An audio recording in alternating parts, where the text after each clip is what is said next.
মেলাগড় পূর্ব চণ্ডীগড় স্থিত দেবদাস সংঘ সম্ভবত।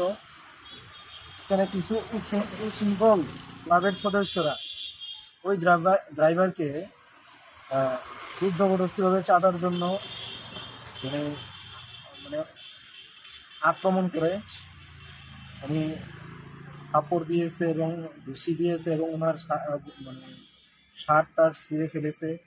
তো এই ঘটনা আপনার সোশ্যাল মিডিয়া জানার পর আমরা এটাই চাইলাম, কারণ আমরা এখানে নিশ্চিত এলাকা, পূজা বছরে একবার এসে, তো পূজা যেহেতু এসে সবার পূজা মানে আনন্দ, তো এটা একজন একজন ব্যক্তি বিশেষকে বা একজন যে কোনো ব্যক্তিকে আক্রমণ করে মানে গুন্ডামি করে এই যে চাঁদা কালেকশন করে মানুষকে আক্রমণ করে, এসব পূজা আমরা মানি না।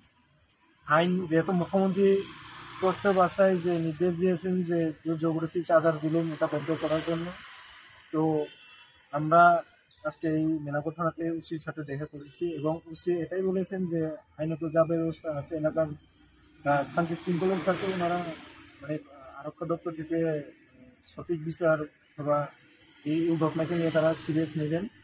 তো আমরাও রিকোয়েস্ট রাখছি, মানে অনুরোধ রাখছি যে আইনত যা যা ব্যবস্থা নেওয়ার জন্য।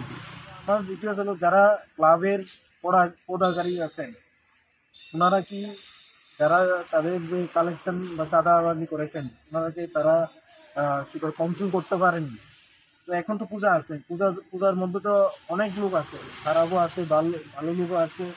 তো পূজার সময় যেহেতু উৎসবের সময় যে কোনো বড় ধরনের ঘটনা হলেন, হ্যাঁ, ওনারা যে ক্লাবের পদাধিকারী যারা আছেন ওনারা কিভাবে মানে ট্যাকেল দিবেন? এর জন্যই, কারণ আমরা এলাকার মধ্যে শান্তি শৃঙ্খলা বজায় রাখতে হবে। যারা এই অসভ্য কাজ করেছেন তাদেরকে আইনের আওতায় এনে কঠোর শাস্তি দিতে। তাই ওসি সাহেব কি বললো? ওসি সাহেব বলেছেন কি মানে আইনত যা যা ব্যবস্থা করার ওনারা সন্তুষ্ট হলাম, মানে ওসির সাথে কথা বলি।